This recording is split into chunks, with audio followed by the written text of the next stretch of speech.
Hello everyone, good afternoon. We have some exciting news from Beviamo International. We've just been appointed exclusive distributor in Texas for some really exciting wine.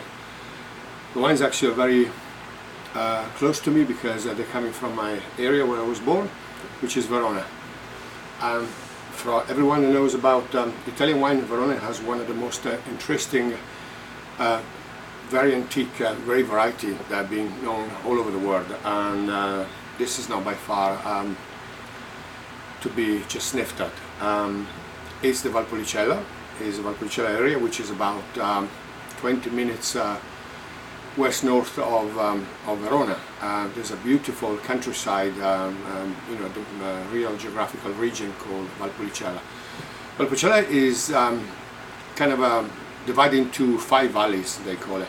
The Classico, which is next to Lake Garda. Then we have a famous Valpantena where Bertani, for instance, is located. And then we have Val di Mezzane, which is the producer that we're going to show you today. So the third valley going east towards Soave district and towards Venice. This is called San Cassiano. Val di Mezzane is one of the most prettiest valley that we have in the area, and one of the best probably in Valpolicella because of the really unusual mountain, unusual hills and unusual valleys that are between one another area. You can imagine a 5-kilometer kind of a perimeter. We have so many unusual valleys. San Cassiano is located in one of this particular valley called Val di Mezzane. Right on top there is a beautiful little mountain around 700 meters above sea level called Monte Guala. From this top you'll probably be able to see all the way to Lake Garda. We're talking about almost 40 kilometers this way from the Garda, and the other side you'll be able to see Vicenza. So it's really one of the most prettiest valleys, as I said. Mirko is a young producer. He's taken over the company that used to just collect grapes 70 years ago, only recently, probably 15 years ago, and now just started bottle for the last few years. He produced the line typical of Valpolicella, so he makes the Valpolicella entry level, but this particular Valpolicella is a bit different than others because he calls it a late harvest, and so he decided to have a greater kind of Valpolicella. Most of you knows the Valpolicella, I'm afraid, can found in supermarket and a very sad $11 for a 1.5 liter, really cheap and really dull and really kind of unflavored. This is really big. This is almost like 13% in alcohol, so it's much higher concentration because of the way he harvested, waiting an extra couple of weeks. So the cherries are much more ripe. There's also kind of a peppery style. So this is a Valpolicella with a big V capital. Then he produced the typical ripasso.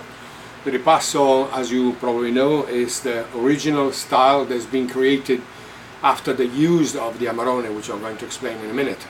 So basically, young Valpolicella, like this, when it's finished in March, just put straight in tank without any oak aging, and then eventually inside this tank, what they put is the leftover from the years and the lees and what we call it the vinaccia, the mark of the Amarone, whatever the leftover during the process of making Amarone in March the following year is being taken again, which has still got some yeast, put inside the tank to do a second fermentation.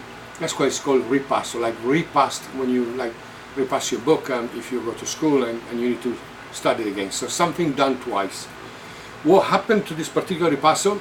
It will go away from the entry-level fresh fruity style and it becomes a little bit more silky, more velvety, more supple, much richer. In fact, the alcohol level is greater. Here it's 1% more, so we are 40% of alcohol.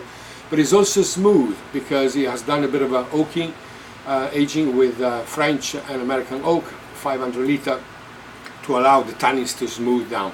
So this is a phenomenal style for a very excellent price. I think we are in the region around $29–30 retail. This is about $22 to $25. And then of course, like any other very proud producer, he makes a wonderful Amarone.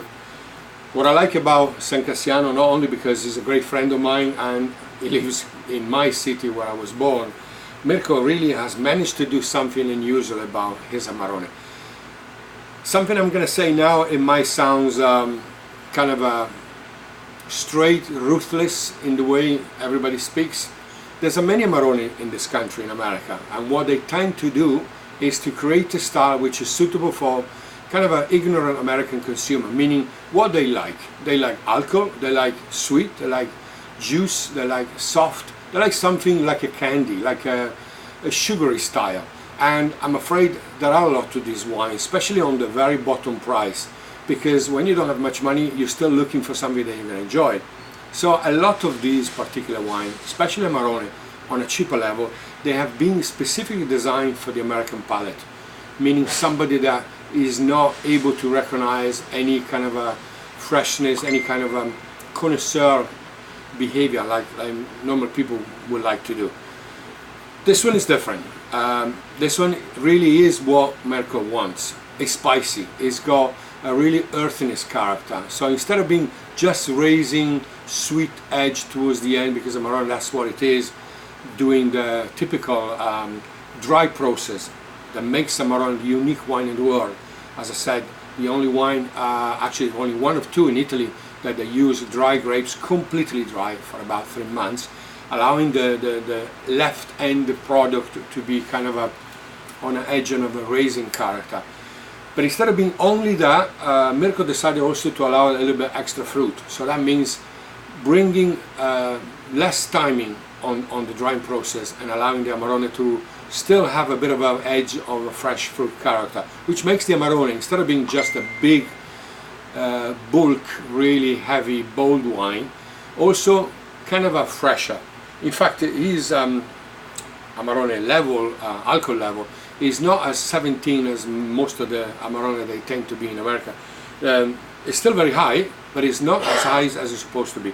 It's 15.5, which is only 1.5% more on the Ripasso, so which makes this Amarone, in my opinion, extremely drinkable.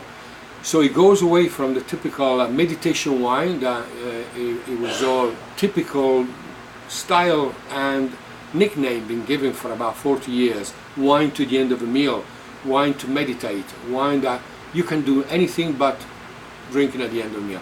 This Amarone actually is very drinkable. You can have it with a nice meal, you can have it with some pasta, you can also have it by the glass, because it does have this particular beautiful fresh style.